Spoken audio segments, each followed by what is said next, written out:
Yo, what's going on, everybody? Welcome back to my last Cloudia video. As usual, it is your boy DK back here to talk about the newest DOH unit, actually, that is going to be dropping on Thursday morning. We do have Mauna.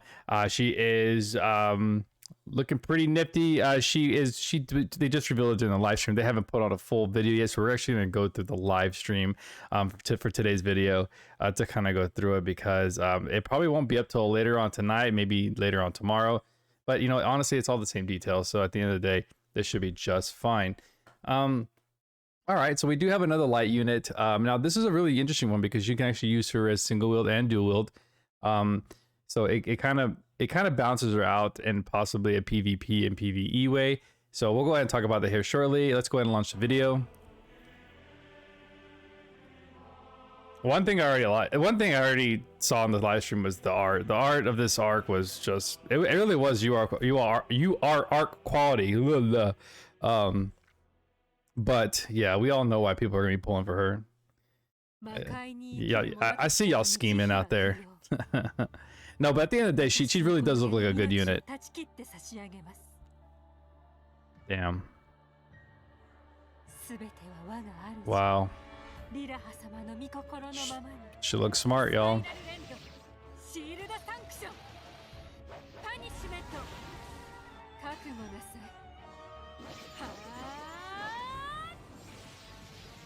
Damn, that is so sick. I like this part. Oh, that's so clean. I absolutely love that. Yeah, that's so clean. I'm looking at this, man. That was a really blurry ass video, and this is actually, this is actually 1080p 60 frames. Yeah, man, that was actually really blurry. They'll probably do a better rendering when they actually launch it, but we're not here to look. We can look at that later. So going by, so again, so they usually use this unit as a single wheel throughout the video, so we're not going to see her dual wield side. But they did demonstrate her dual wield on the demonstration video. Maybe we'll look at that here shortly. After we look at this. God, I can't seem to get this, dude. Right here. So S2 is 10 hits. S3 was 18 hits. Very nice. What was the S1 though? What was the S1? I can't see. There we go. We're gonna lock in that picture right there. Let's lock in this. You know, I really don't care. It looks so good. It looks so damn good. Yeah. So 7 hit. That's a pretty general 7 hit combo for single wield. 10 hit. So hit count's a little low, especially on the S2. S1 is pretty decent at 14 hits on the S2 dual wield. And then the S4 is looking pretty. The S4 animation is just so sick. This last part right here. And her sprite looks phenomenal. Like, it really does. Compared to like Shoutear's, like little Valkyrie. Yeah, this looks so sick.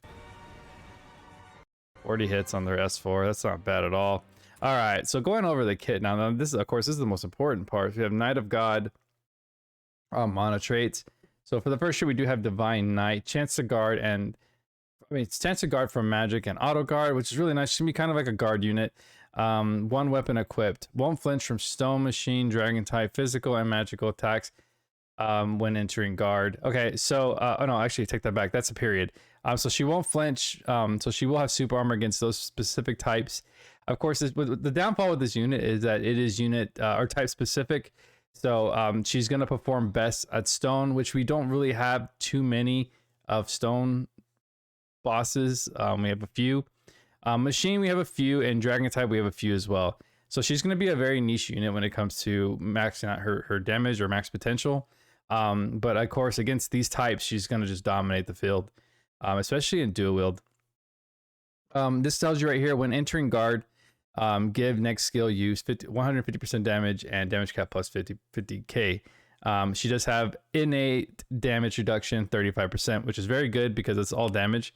That's counter, magic, and physical. And it looks like it's just built in, so there's no condition for that. Where this other one above her, she has to, when entering guard, the next skill use will be her big hit. So of course that is conditional, which is unfortunate. Right here was actually really good. I did like this one. When 2 weapons equipped when physically attacking, chance to break enemy guard, skill and special damage is plus 30%. So that's just going to be flat out 30% damage and 40% and 40k cap. So really cool, and has a chance to break enemy guard. So really she's going to be very useful because there are some enemies out there that can that do guard, and she'll be able to break that. She does have some piercing built in as well, so it's really nice. Trait 2, she without mercy, light attack damage 30%. So right off the bat, what I see here is that she's getting skill damage 30% and light attack damage 30%. So she's getting some attribute as well. And then her special damage cap is another 50%, and then an additional 70k when hitting special. Battle start, she gives auto give order to charge buff. So when this happens, it's make unit given order to charge debuff the effect enemy attention drawn +2, and then defense and MD -20, and also the recovery from active skills taken by unit is -30. Actually a pretty interesting skill here. From what I can see here, that's more of a PvP thing. Maybe the tank doesn't have a lot of lure on, puts the order of charge debuff on a attacker, which with actually probably a lower defense, possible bruiser, where all that attack is now concentrated on your attacker versus your tank. That's the really downfall. The only, like, not downfall, but the really useful thing that I could see there. That it could change the direction of where your attackers are going to hit on the enemy, because most of the time tanks are going to have the most allure on. But again, that's easy to kind of combat. But it's actually interesting that they would throw that in there. It's very unique in my opinion. So that's pretty cool. So really, we're kind of looking at a PvP PvE unit hybrid. So really interesting. So for the S1, we have Spiral Rend, instantly close the gap for a medium area light combo attack. So again, I don't know if I said this already, but she is going to be a light unit. Don't know if she's going to be Shalltear status. She is very good when hitting those specific enemy types. Then I think her cap is pretty much on par with hers. I don't know about the speed though, and I'm not. I think yeah, Shalltear still might just be kind of like the better unit still if you have her. But that's not to say that she is not going to be, you know, worth it in the end, because we'll talk about that too as we continue through her kit. It was just Shalltear was just kind of like a really broken unit on arrival, and it's just kind of hard to match her damage. She's just so damn good. But the sad thing is Mauna looks so much better. I absolutely love Mauna Sprite. So skill 2 shield sanction, we have medium area long range light combo attack around target. Skill 3 punishment, 4 dash to close in for wide area light combo attack. So the skills look pretty decent. I really did like the big sword at the end. That was actually pretty cool. Right, if I'm not mistaken, that was probably the most like unique thing I saw there, was that she kind of like came down. It reminded me of the Loxaeus days, honestly.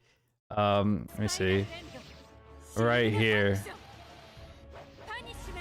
That actually that actually brought up a lot of the good Loxaeus days, which was just really neat for me, because you know, playing Last Cloudia multiplayer was a lot of fun back in the day, especially with Loxaeus if you were around at that time. So let's go. So I did really like that. All right, so talking about her skills real quick. So we have her charisma. Of course, can't be stacked with other charisma. So damage cap to stone, machine, and dragon types, 8k, which is very nice. It's actually probably one of the highest. No, I don't know if it's one of the highest. Maybe 8k is a lot for charisma. For the specific types. It's pretty nice. I like that. Order to charge, give enemy with the highest SCR an order to charge debuff that boosts enemy attention drawn and cuts defense and M&D and HP recovery amount, which it did explain on trait 2 how much that was. It was +2 on enemy attention, 20% to defense and M&D, and 30% for the recovery amount. Rebel banner pose, when taking lethal damage, survive and greatly restore HP. When surviving lethal damage, give unit a damage taken -80 debuff for 8 seconds. I do really like this. It's 1 second more than like the Mikasa buff whenever she's close to death. She gets invincibility. 80% is good enough to survive, and especially for a healer to take priority. So that's actually, I really do like that. God's rendering funner attack when physically attacking enemies with order charge debuff. Damage cap is plus 10k and a piercing effect pretty much. It looks like piercing 2 if I'm not mistaken. Defense minus 30 and deal damage. So that's very nice. I do like that. In some cases, like I said, there are some PvE enemies that guard. She'll help you with that if that's the case.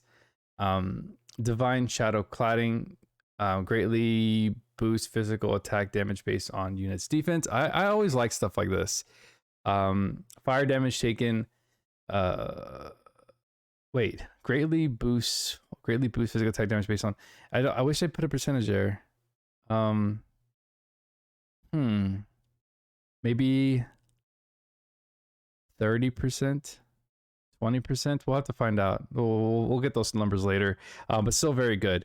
Fire damage plus 30, fire damage taken plus 30%, unfortunately. But earth and light damage taken is minus 40. It's a nice damage reduction, honestly. It's not bad. I wish it was an all in non-conditional all damage would be nice, like fire damage taken plus 30, but then all other element types minus 40. But why specifically those? It is what it is. So I mean, if you're using a unit like Alphen or even Claude, I think at this point it's a lot of damage taken. So we'll have to see about that on the PvP side. Oh my god, these names. We'll just call this God's Blaze. I'm not in the mood today. I'm not in the mood. Give anti-stone machine dragon type effect to physical attacks. When physically attacking stone machine dragon types, damage cap 40k. When equipped with only one weapon, damage cap 80k. So it really does kind of let you play with both sides, the dual wield and the single wield. Which is it's kind of unfortunate that she doesn't come with really anything single wield in her base kit, which is kind of lame. But yeah, you could, like I said, you have the option to do both. So 40k for basically single wield, and then 80k for, I'm sorry, 40k for dual wield and single wield 80k. Order to charge, we have when skill is set, the auto given order to charge. But basically what this does is it changes the SCR debuff to an INT enemy with the the enemy with the highest INT. Basically just flips it. So if you're fighting an enemy with the highest INT, it basically flips it. So that's a cool button that you can swap based on a fight, especially a PvP. If you have an attacker with someone who has high INT, you can flip it on them. So, and it actually gives them +2. Man, that would mean they would attack your magic damage dealer. Eek. It just depends. I'm sure builders will figure a way around that, but yeah, that's interesting. So yeah, definitely, they definitely thought of some PvP mechanics in this kit. So, definitely favors both sides for sure. Diamond Blade 2, physical attack 30% and damage 5k to stone machine drag. So here's the biggest problem here. She is a niche unit, and I say that because she is very type specific. She is not going to hit big numbers unless the enemy is stone, machine, or dragon. So just keep that in mind. If you go into a fight with a creature, you're gonna see very low caps. I kind of pulled up a calculator here. I think this was dual. This is dual wield. So dual wield not hitting any kind of anti-type specifics, it's at 81.5. Other than that, we did see in the video she's about 167k. I'm not even too sure if they might have been using her paid as well. I didn't even catch that, and there might be an accessory too that has a pretty big damage cap buff on that. But yeah, so far hitting with just our base kit, those are the numbers that I kind of calculated there for dual wield. So not very good, let's say fighting a creature type or a spirit type. Like I said, basic anything outside of these right here, it's going to be low. Anything inside, very good. So she's a very good unit when you're hitting these specifics. Outside of that, not a very good unit. So in PvP, we kind of go more for damage, and damage percentages are definitely there. She has some damage reduction as well. But I'm not too sure if it's enough for her to hit that hard. So it's going to be a lot of testing, in my opinion. So now going over to her base skills here, we have Attack Up Max, Fighting Spirit, Heroism 2, Heroism 4. She has a lot of guard package here. She has Heal Guard, Guard Charge, Grand Guard, Guard Bash, Royal Armor for those crits reductions, and then Maglian Shield, Pose of Glory, Blessed Shield, Auto Haste, Grand Brave, which is STR, Grand Fort, more damage reduction, Light Drive, Light High, Light Attack Raise, and Light Giga. This is actually a really good light package right here. The only thing that's missing is Light Attack Raise 1. Yeah, very nice light percentages. So very, very good. Very cheap to build as well. You should have no issues capping at all. Sword High Boost, Sword Mega. So the only thing that's missing here is Sword Boost. Yeah, like I said, she's covering the bases. On top of percentages, she's definitely. And then here we go. We have Magnus Sharp Eyes. Now this is a very, very rare skill, only on 2 units. I believe it is Sheeta and there's one other. I can't think of the person right now, but Leodor. Only 2 units have this. Sheeta being dark and Leodor being a non-attribute, so she's the first light unit to have this. And basically this is 50% when using 3% MP, if I'm not mistaken, and this will this will stack with Sharp Eyes, so potentially big numbers if she is using full MP to proc both of these. This I do not understand. I kind of thought maybe it was a glitch or an error, because she has no INT attacks. Everything here's you know what, it's she has Attack Up, which is SCR, Fighting Spirit, which is SCR, Auto Grand Brave, which is SCR. I just don't see any int attack ups. I mean int ups. So what I'm thinking, and this is very similar to Sheeta, is that they might scale her SCR and int the same, so that therefore it's like a hidden percentage to physical damage. So therefore, if you, let's say you put her plus 30 and you don't know what else to do with the remaining 10 SC, hell, just throw it all on int and it goes to physical damage. I don't know. That's the only thing I could really think of there. But yeah, so in some cases, like I think she, if I can recall, she is a lot older, and I can kind of remember what happened, but I remember his SCR and int being the exact same number, which in this case would be really cool because she would get a pretty good boost from this, because it's 30% of int to physical. So yeah, this is actually, I really want to see what her numbers are on her int. If it's really low, it's kind of strange that they went here, but again, I haven't seen her numbers yet. So you know what, actually, well, I'll look at they did click on her little thing. I don't know if you can see the stats there. I'm kind of curious. Dual wield, really cool. She comes with dual built in. Very, very nice. I do really like that. No one wants to spend 14 SC on that. Like seriously, no one does. It's so expensive. All right, now going over the E6 here. Now this is actually a pretty good E6. I really like this E6. This is really cool, and I like it for specific reasons. Holy Weapon, really cool. 20% to light damage. Damage cap for dual wield is 7,500. And I'm saying dual wield is because it's clear as day that it says 1 weapon damage cap instead. Now the dual wield, I do see a lot of players in this game are PvE, and I get that. It's so much fun to be a PvP person. You kind of just play, build, have fun with the game. I get it. So that's why I'm saying a dual wield specifically, because most PvE players will be using dual wield. So 7,500 to your dual wield. Battle start, restore SCT 15 seconds to skill 2. Very nice. That's probably my one little thing. Yeah, that's fine. Whatever. PvP, that's great. Physical attack damage taken -20. Very nice. We have skill damage cap plus 5k. Only when one up is equipped. It's just a straight damage cap modifier. That's all it is. I do really like Safeguard. Safeguard is HP and defense, and if we're not mistaken here, going back to the kit, she does scale off of defense here. Greatly boost physical damage based on defense. That's just really nice. So I'm actually really interested. I want to know what that number is. I so badly want to know what that number is. Going over to I hate this little slider, dude. Come on. There we go. So yeah, HP 20%. Very nice. Dragon Brave. Physical attack and special damage to dragon type enemies plus 30%. And now that why they favored only dragon, whatever. I get it. It's probably lore related, honestly. And so it is what it is. 40k for single wield and 20k for dual wield. And 30% damage. Very nice.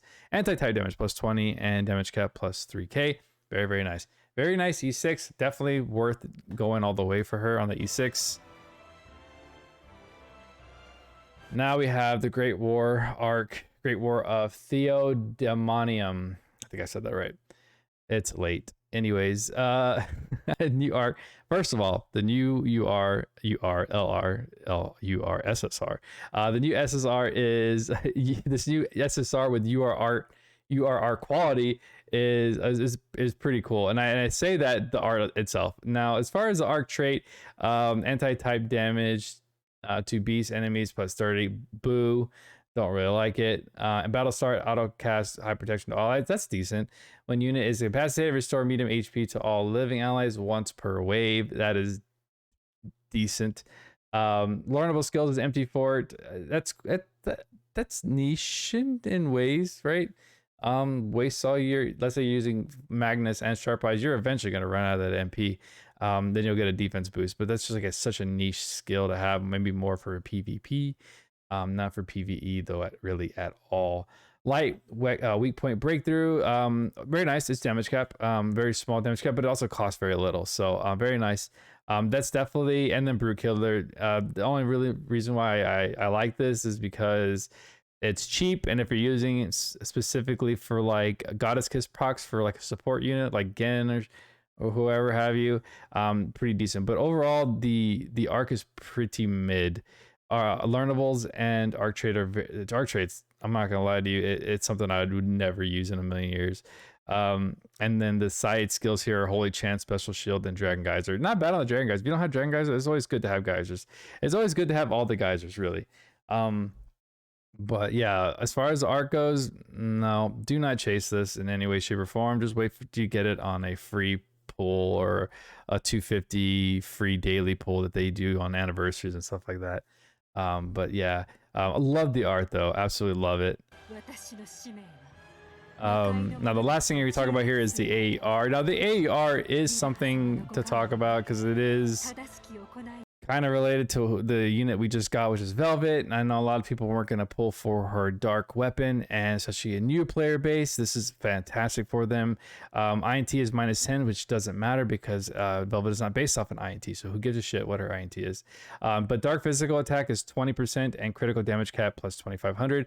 The reason why this is good is because she is a crit unit. She has a lot of crit rate built into her, so she's pretty much all gold and little whites.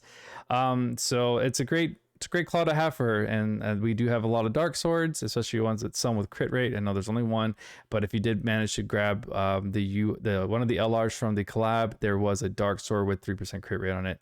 So you basically cover her bases on our dark package for the Velvet users that, you know, just recently pulled her. This is a great arc to have, but again, guys, I definitely would not chase this just specifically for that. It is not worth, in my opinion. Now, if you get it on the step up going for the unit, that's perfectly fine. But again, do not chase this arc. Please, please, please do not do that. Okay. So as far as the new SSR, this is actually where it ends. Now, the only thing I wanted to look at, now this one thing I wanted to point out here, this damn sprite looks absolutely amazing. They knew what they were doing. I love this eye in the middle. This is so neat. Absolute phenomenal artwork as usual. Her abs are crazy. This girl's got more abs than I do, man. That's nuts. Dang, yeah, I like the dragon eye. That's so sick. And like, she even actually has it right here and right here. That's sick. But sprite, oh man, like absolutely love the sprite. Like I was saying in the chat that it just reminds me a lot of like Soul Calibur. It looks so neat. Like, yeah, she's sick. So let me see. So they did do like a little test run on her. Let me see if I can find it. Yeah, right here. Now, okay, so HP's at 21. Okay.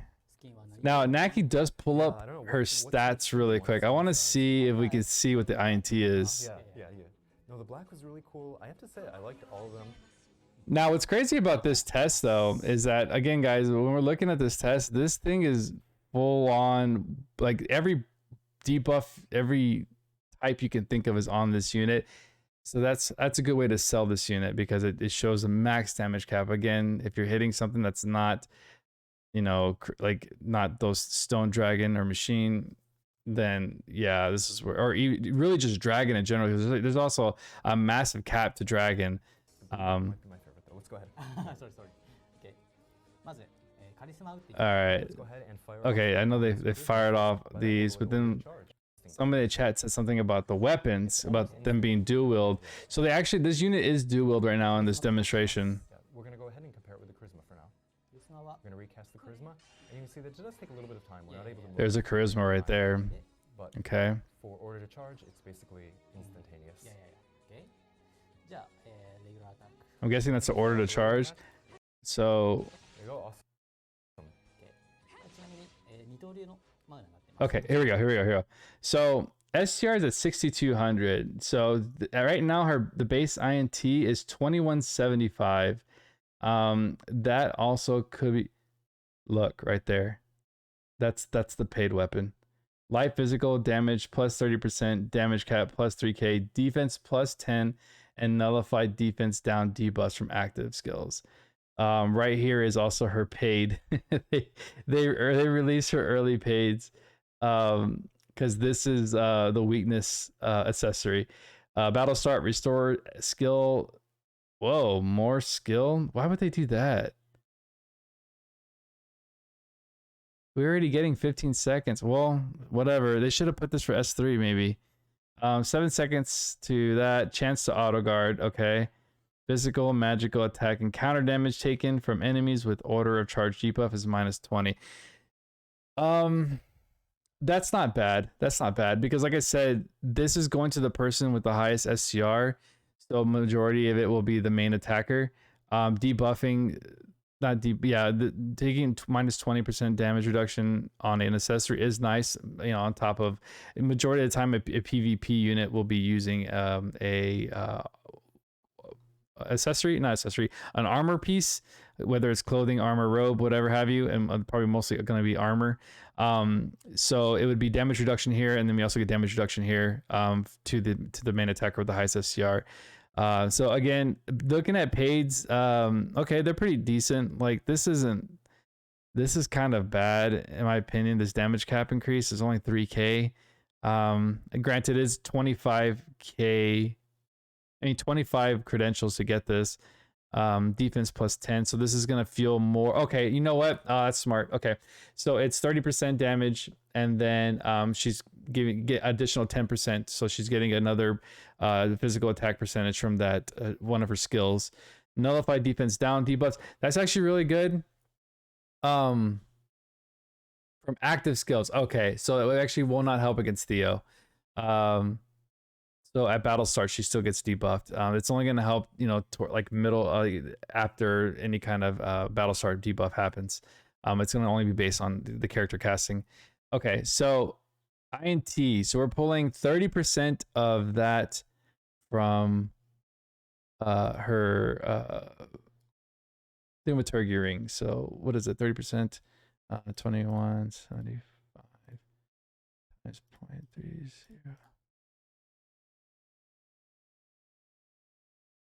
Okay. It's actually not bad. Okay. Right now we have the dual. So yeah, it looks like, yeah, judging by this, it's still pretty high. It's still pretty high, honestly. Defense is at 50. Damn, that's a massive defense. For just, you know, I don't know how they think. So I think this is the weapons, and I don't know if they add skills in anymore. I don't remember if they do or don't.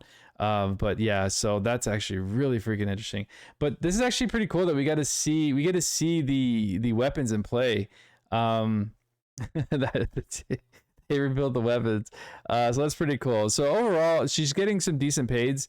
If honestly between the two, I probably would just, I don't know, man. Depending on how you want to use this character, if you actually want to test her on PvP, this is not a bad way to go, honestly.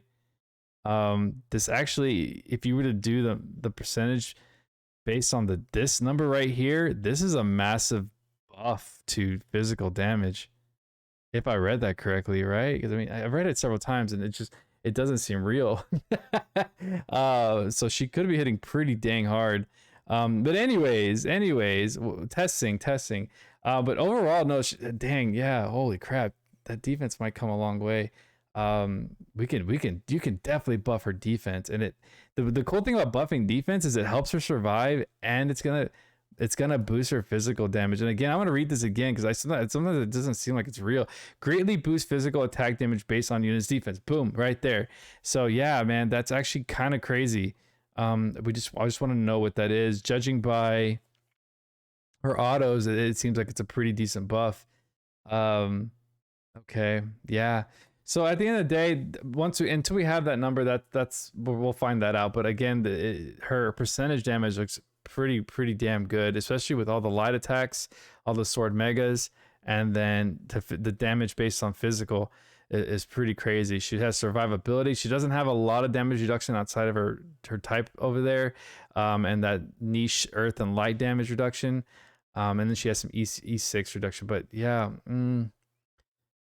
Magic though is gonna probably annihilate her. She probably won't survive even a single magic hit, honestly.